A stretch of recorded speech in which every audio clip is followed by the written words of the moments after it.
and happy Lammas, a happy Lughnasadh to everyone, and welcome to Derwentwater in Exeter by the lake. What I'm going to do today is take us on a brief walk and talk, just go to the most beautiful viewpoint in the whole of England, arguably, at Friar's Crag, just down by the lake. So we're going to walk through a load of tourists and get by the lake. But then we're going to come back and I want to share a private ritual, a quiet ritual that can be done with just a piece of bread. It can be done in a public place as well. So if you have a piece of bread, you're welcome to join me. Hello birds and blessings to you. Happy Lughnasadh. It's the festival of the god Lugh, but it's also a Celtic fire festival, and it's the first harvest. So it's a celebration of the liminal space in between the summer solstice, which we're still celebrating, and with an awareness of the autumn equinox and the winter solstice to come. And I don't know what it is like for you wherever you are, but here in the lakes the trees are already starting to begin the drying out process, the turning process, so that they can conserve energy for the winter. So they actually, hello Teresa and hello Tony and hello Esoteric Queen of Swords, welcome everyone. So what I'm going to do is this sort of brief walk down the lake. I might be quiet for some bits of that so I don't annoy all of the tourists that are here. Hello Neil as well. And you can actually hear Lammas in the air. I was watching Jeff, our local sparrowhawk, flying around last evening, and it really felt like he was sort of doing the last rounds of some sort of time period. So it's definitely in the air, and quite often it's the actual festival coincides with the weather, and it actually sort of makes sense to celebrate it at that particular time. Now this is the theatre by the lake. We had our TarotCon events here, and we had the good fortune to have Mary Kay Greer, Rachel Pollack taught here, Lon Duquette in that little room up there. We have some theatrical stuff there, Pride and Prejudice, Wizard of Oz at the moment. So we're going to come down to the lake in a moment.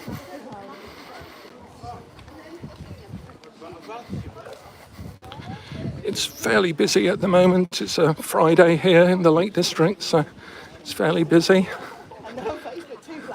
There used to be an old Victorian tea room here, and it's long since been replaced by an awful monstrosity that they've had the good grace to hide behind the hedge. So that's good. Hello Star Dancer, hello, welcome. So this is a beautiful house, although it did get flooded. They've done some renovations and they had the big floods quite a few years ago now. And we're going to go down. The Derwentwater launch has just set off. You can see that in the distance there. And you can actually visit the house on the island. There's a wonderful house on the island. So I'm just going to have a moment here with the birds. We might come back and feed the birds with the results of our ritual in a bit. We'll follow these people through the crowd.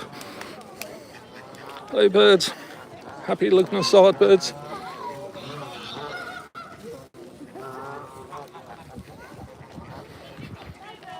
So people often come down here to take a classic Derwentwater photo down the side of the boats, just avoiding all of the bird stuff.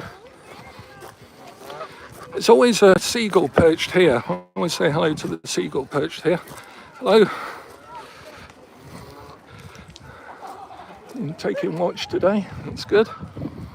So this is Derwentwater. Again, it's one of the sort of few lakes that are actually here. Most of the lakes in the Lake District are actually man-made.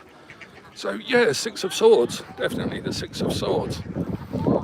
So yeah, usually people take their photo down this way. So we just need to walk down. It's about 5 minutes walk. We'll walk where there's slightly less people down here at the moment. And say in about half an hour, I'm going to find us a place that I know, probably over on the other side of the lake there, a place that's called the Isthmus. And that's usually a bit quieter. Tourists don't particularly know about that. They all come down here.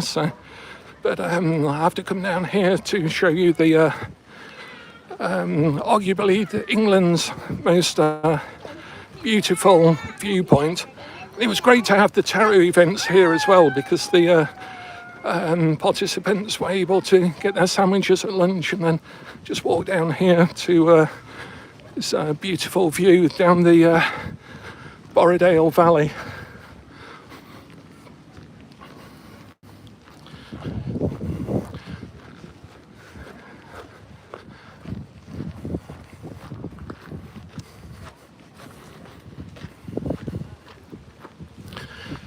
So about once a year they open a house that's out on the island there. The last I heard, there was a forensic scientist that was hiring it out from the National Trust. So you can actually hire the house, rent the house. I'm sure the upkeep is incredible.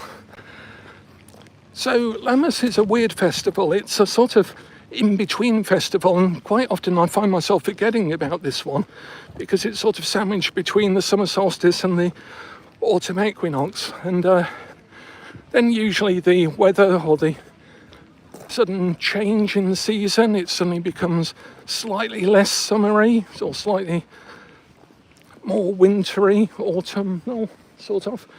Yeah, it's a sort of very liminal time, very liminal space. So if you bear with me for about, it's going to take us 3 or 4 minutes just to walk to Friars Crag, and then we'll get the best view in England, I promise you. And then we're going to go and find a place where we can sit. I might not bother walking round back to the Isthmus. We're probably going to be able to find a space by the lake down here. And as I say, this is one of those everyday rituals that honours the time, it honours the sense of the first harvest. So this is Friars Crag. What's here apparently said to be the launch point for monks making a pilgrimage to St Herbert's Island. Like a lot of property and landscape in the lakes, it's owned by the National Trust.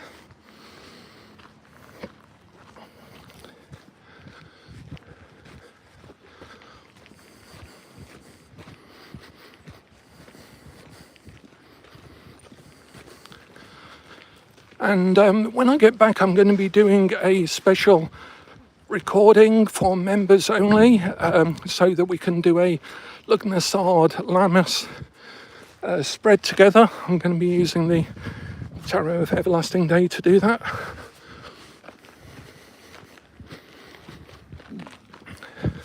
Now you can get a good view up Cat Bells. You can see the winding path, so people take the launch. Hello Apox, and thanks for being a member, Apox. It's very kind of you, thank you. There's the winding path up Cat Bells. And we, so I'm going to record, I'm going to do a live later on, that's a public one, but I'm also going to do a special recording for members only of a special Lughnasadh or Lammas spread from the Path of the Seasons, because to me it's really important that we celebrate, recognise and observe each seasonal passage, because it ties us in to nature, it ties us into reality as we perceive it and experience it, and it ties us into our spiritual quest as well in a very real manner. So we're just about 2 minutes away. I often take people down here because it's secluded until we get to the actual viewpoint itself, and then it just opens out down the valley. We'll be able to see Castle Crag at the end of the valley. There's actually an old volcanic plug called Castlehead Woods that's just behind us, where you can go up, and we've often done rituals at the top there. There's a wonderful trig point that you can use as a makeshift altar. We'll be clambering up there today. I'm just going to follow these people.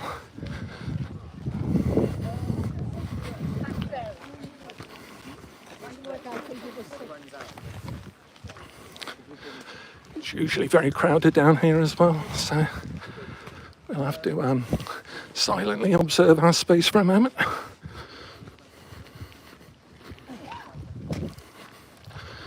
But hopefully you'll be able to enjoy a moment of silence for the day, contemplate the first harvest, what we've earned so far, what we've gathered, what's in our future.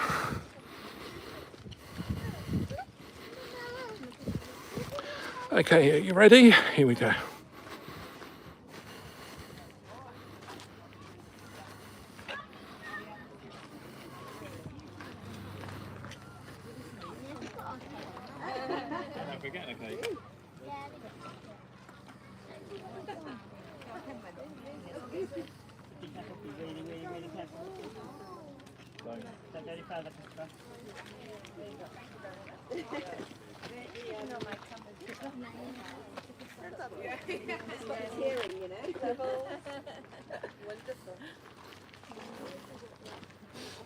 Careful, Michael, come in. Come back a little bit, Christopher, please. A bit more. It can't be able to get hard.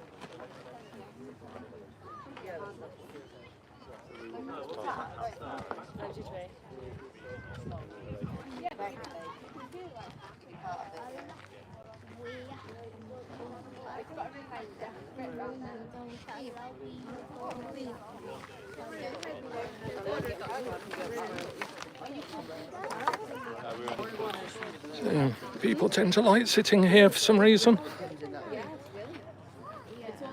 Yeah, the lake's fairly deep once you get out into it, definitely.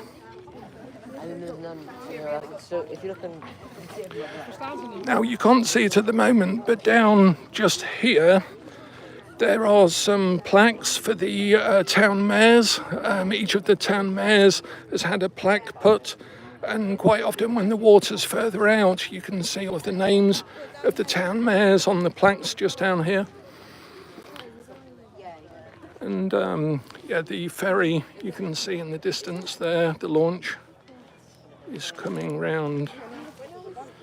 There's a clockwise and an anti-clockwise. In fact, you can see there's one coming anti-clockwise there, and the clockwise one is just off in the distance, heading down to Lodore, where there's the Lodore Falls, and a very famous poem about the Lodore Falls that I like reading out there. It was splishy splashy.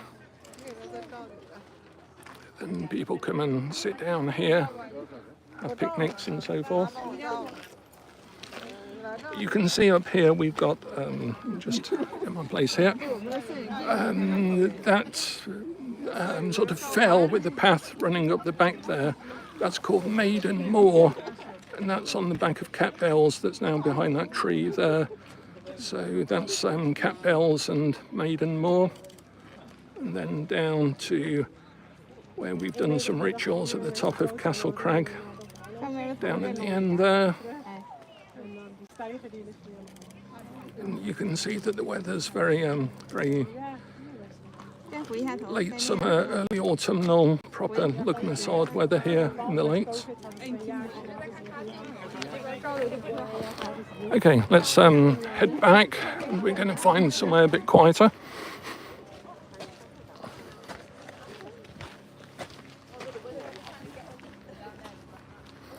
There's a lot of gorse that flowers here. It's nice in the earlier part of the summer, the late autumn as well. A nice oak there. And between you and I had my ashes scattered here after finishing the Abramelin ritual. I wanted them to be scattered here. So yeah, we should head off the beaten track a bit. say if you're all willing to hang around for 10 minutes, we can get ourselves to the isthmus on the other side of the lake. Well, I mean, just round the corner of the lake, it won't take us long. So I'm happy to do that if we want a quieter place. And also that'll give us a view as we walk over Crow Park as well, back down the lake. Thank you, Stardancer. Yes, it's quite often it's a good place for contemplation. It just opens out and there isn't anything to see other than landscape, and that's its own medicine. Its own medicine for the soul, really.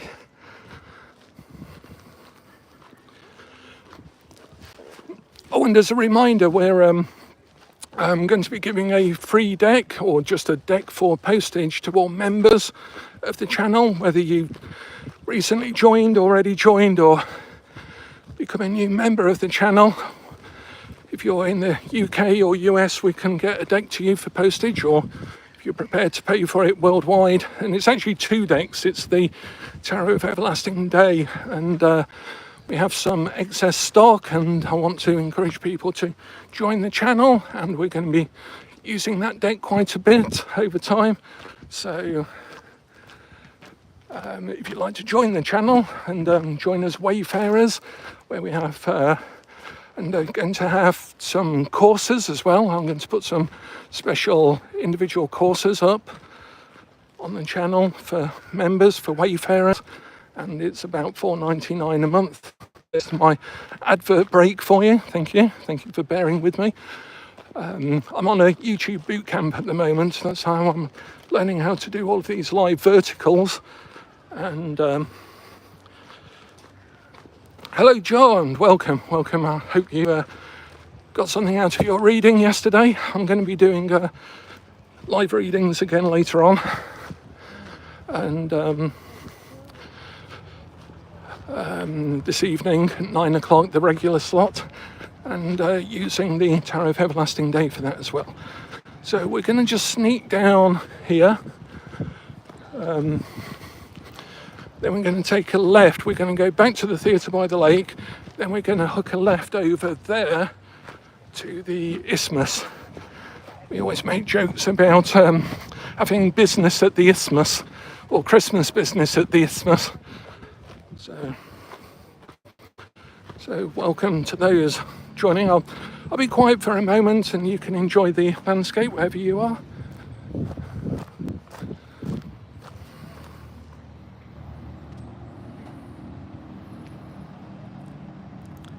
Just to say, we've got a perfectly timed launch coming in.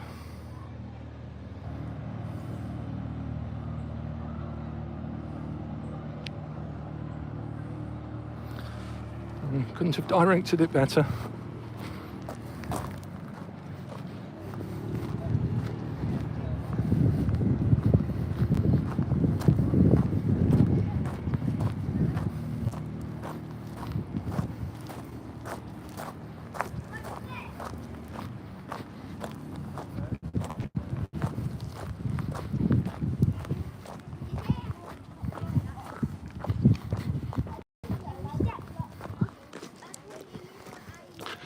So, who else celebrates the seasonal festivals, and how do you personally go about it? I tend to vary. Sometimes it's big elaborate rituals, sometimes it's just small personal ones. Depends on what's happening in the real world. I always like to incorporate whatever's going on in the real world into them, so that they feel part of it, feel part of the cycle of life, and we can feel part of the cycle of life as well. So today's Fool's Dog of Honour. Hello, Fool's Dog. Hello. Let's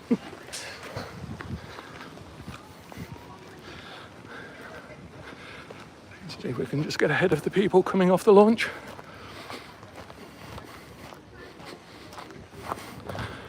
No short of honorary Fool's Dogs, because Keswick is a well-known dog-friendly place for walkers, hikers. So there's always dogs around. going to walk across that park just over there and find a space just over there where we can see. It should take us about 10 minutes, if that, and then we're going to do a little ritual. So if you can't hang around, then you can catch this as a recording. I'll leave it public, and you can see the particular ritual that I do for Lughnasadh. Back up by the theatre by the lake, you can see this monstrosity here. I think it's a monstrosity. People vary as to their opinions. There used to be a wonderful Victorian tea shop just here. It had one of those pianos that plays itself, and then they replaced it with this. And all of that glass, you can't sit up there or anything. Oh, that's a waste of space. You know, sit down at the bottom, and that high ceiling is just air and light, but it's enclosed, and the glass doesn't allow you to look over anything because you're down at the bottom. So it seems a bit of a mystery to me how they either planned it, what they had in mind for it. So we're coming back to the theatre by the lake, and the next few days I'm also going to invest in a better microphone for the phone.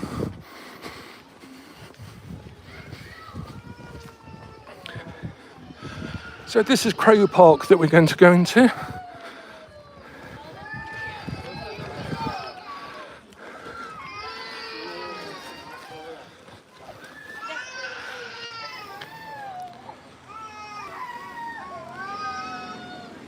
This is now a World Heritage Site. It was recently made a World Heritage Site. And you can see Skiddaw behind my house, just up here. That's Skiddaw. And as I say, we're looking across to Catbells and Maiden Moor. Well, actually that's Crummock, but Catbells and Maiden Moor is just around the tree there. And there's a famous photography spot down there where that gate is. So where I shared a photo from earlier. Lots of photos down by that gate.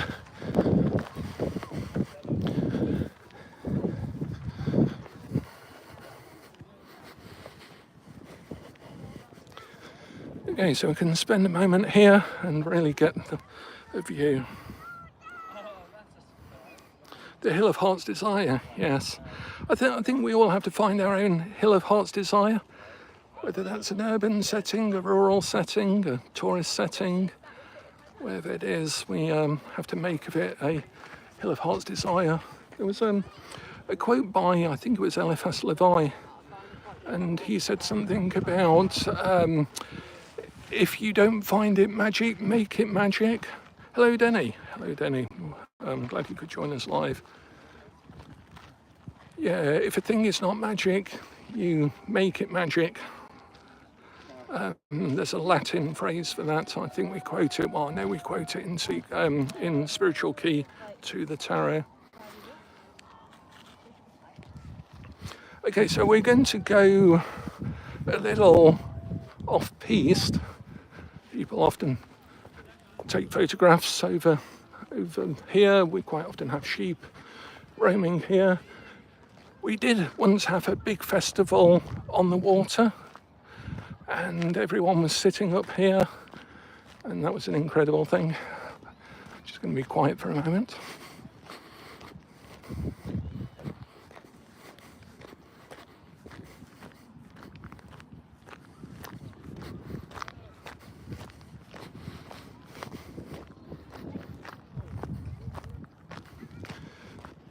Seemed a shame to disturb the romantic couple sleeping in each other's arms with the sound of me whittering on.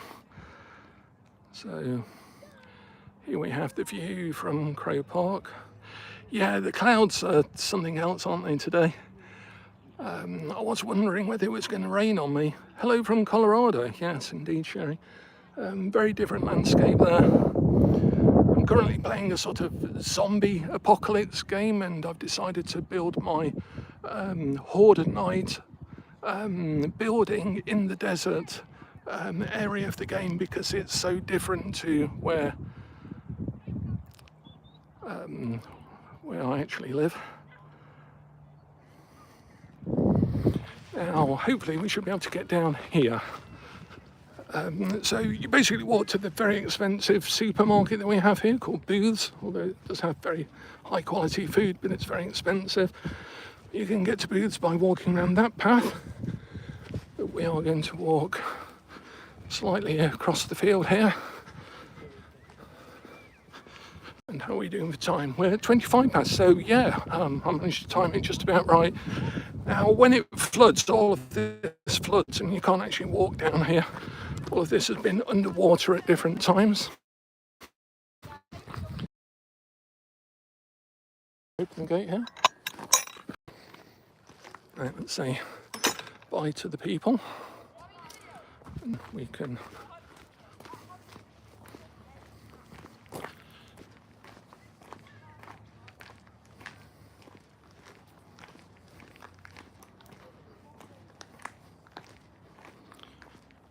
you notice how quiet it is now. It's a whole different atmosphere already.